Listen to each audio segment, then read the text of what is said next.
Hey guys, what's up? Here is Max. One of the things we enjoy the most here on the channel is responding to your comments. That's because when we answer your doubts or questions, it feels like we're having a fun conversation, you know? And if there's one thing fans of a story love to do, it's talking to other fans, right? In this video, I want to answer some of the questions you've asked us in many videos on this channel. So stick around until the end because your question might be answered today. Stay connected in the channel and let's go to the video. Hakai.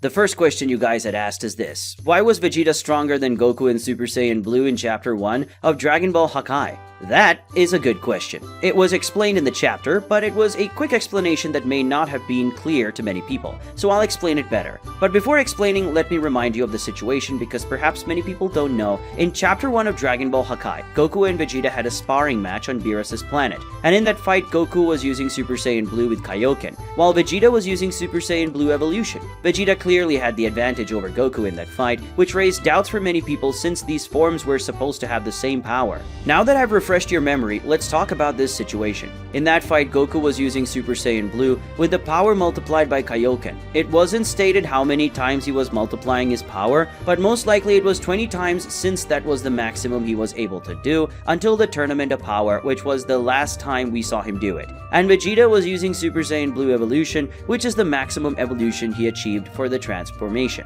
But the thing is, when they faced Jiren in the Tournament of Power, these two versions of Super Saiyan Blue seemed to have the same power level. So why did Vegeta humiliate Goku in Dragon Ball Hakai? What's the explanation for that? Well, it actually makes a lot of sense, and I'll explain it now. Is it true that Super Saiyan Blue Evolution and Super Saiyan Blue with the Kaioken increased by 20 times have a similar power level, but there is a big difference between these two forms? Vegeta's Super Saiyan Blue Evolution is an evolution of the blue form. It's simply him using the maximum power of that transformation. What Goku does is different. He doesn't have that evolved version of the blue form, so he uses another ability, which is the Kaioken, to multiply the power of his Super Saiyan Blue. But everyone has known since the Saiyan saga that the Kaioken is an ability that pushes Goku's body to its limit, so it has very little durability. Normally, Goku used this technique to enhance his powers for a specific purpose, for a more powerful attack, and then he would stop using it. So when he uses the Kaioken with the blue form, Goku manages to increase his power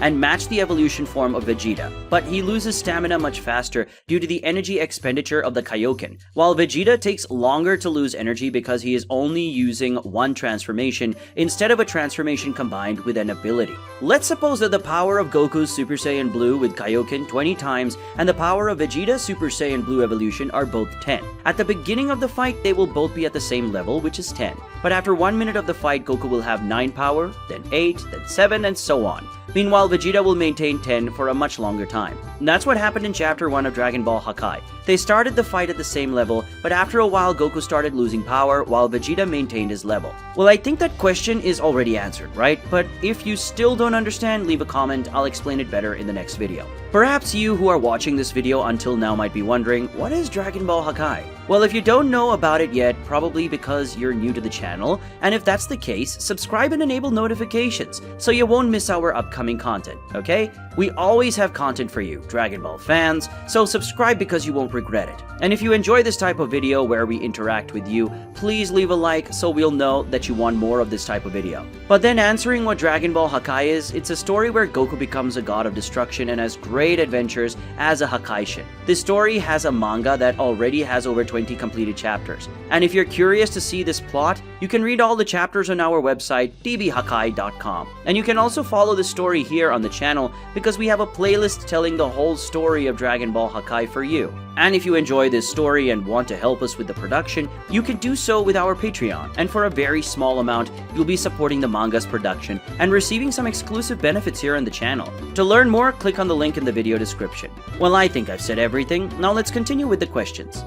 The next question is, what is the timeline of Dragon Ball Hakai? When does the story begin? That's also a very good question, since many people get a little confused about it. Dragon Ball Hakai originally started production near the end of the Moro arc, so this story was created to take place immediately after the end of the Moro arc. That's why in the first chapter of the manga, we have a reference to the events of that arc. But then the story was reworked, and by that time the Granola arc was already happening, so it was decided to incorporate some concepts from that arc into the story. For example, in Chapter 1 we saw that Vegeta was starting to train with BEERUS to learn the Hakai, which was mentioned by him than Goku. But that training was still in the early stages since Vegeta refused to use the technique against Goku because he hadn't mastered it well enough to use it in combat. Based on this, we can conclude the following. The story of Dragon Ball Hakai begins at some point between Chapter 70 and 71 of the Dragon Ball Super manga, specifically considering the moment when Vegeta started training the Hakai but couldn't do anything more advanced with the technique yet. However, in this parallel universe, Granola hasn't found the Dragon Balls in planet Shiriaru,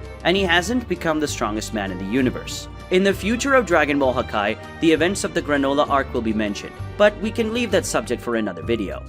The next question is, who would have won the fight in Chapter 1 of Dragon Ball Hakai, Goku or BEERUS? That's something many people have asked us as well. Who would have won the fight that never happened, Ultra Instinct Goku or BEERUS? To provide some context for those who don't remember, at the end of Chapter 1 of Dragon Ball Hakai, after Ultra Instinct Goku completely humiliated Super Saiyan Blue Evolution Vegeta, BEERUS and Goku were about to engage in a fight, but Whis interrupted to talk about something else, and then a question remained: who would have won that fight? In fact, this is a question that fans have been asking themselves for a long time in Dragon Ball Super. Can Ultra Instinct Goku defeat BEERUS or not? Since we are discussing the beginning of the Dragon Ball Hakai story, which took into account the events of Dragon Ball Super, I'll focus more on the Dragon Ball Super manga in the answer today, okay? Well, the Goku we are considering here is the Goku after the Moro arc. In other words, the same Goku who had that special training with BEERUS and learned to master Ultra Instinct completely. This version of Goku is certainly considerably more powerful than the Tournament of Power version, which was the version that surpassed Jiren and was already stronger than most of the Gods of Destruction in Dragon Ball Super. But was Goku stronger than BEERUS at the end of the Moro arc?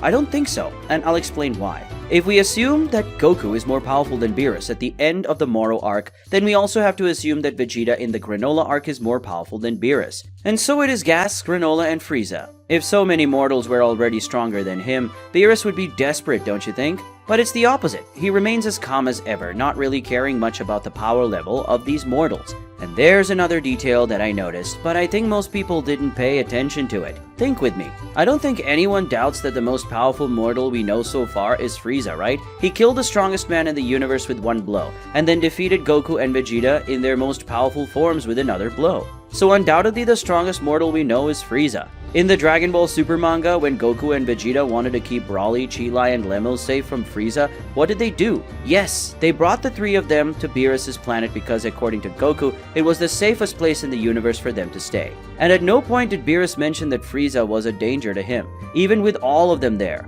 I know this is just a small detail, but sometimes the answers we seek lie in these details. And based on these clues, I conclude that Frieza is not stronger than BEERUS, and if he isn't, certainly Goku and Vegeta aren't either.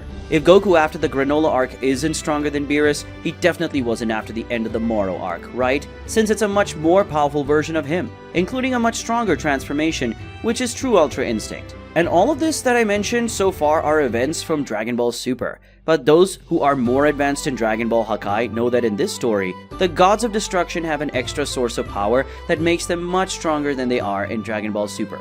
I won't explain that in this video, but I've talked about it in the past videos. And in the future, I intend to talk more about it when we have more information on it. So giving an answer to this subject, Goku post-Moro arc is definitely not stronger than BEERUS, not even in Dragon Ball Super. So he's certainly not stronger than him in Dragon Ball Hakai. If their fight had happened in Chapter 1, Goku could provide some good entertainment to the Hakaishin of Universe 7, but nothing more than that. And that's what I wanted to talk to you guys about in this video, folks. There are still many of your questions to be answered, and I intend to do that in future videos here on the channel. If you have more questions, feel free to leave them in the comments, and I'll try to answer them in the upcoming videos, okay? If you enjoyed this video, don't forget your like and subscribe to the channel as we become 200,000 subscribers. Until the next time, goodbye.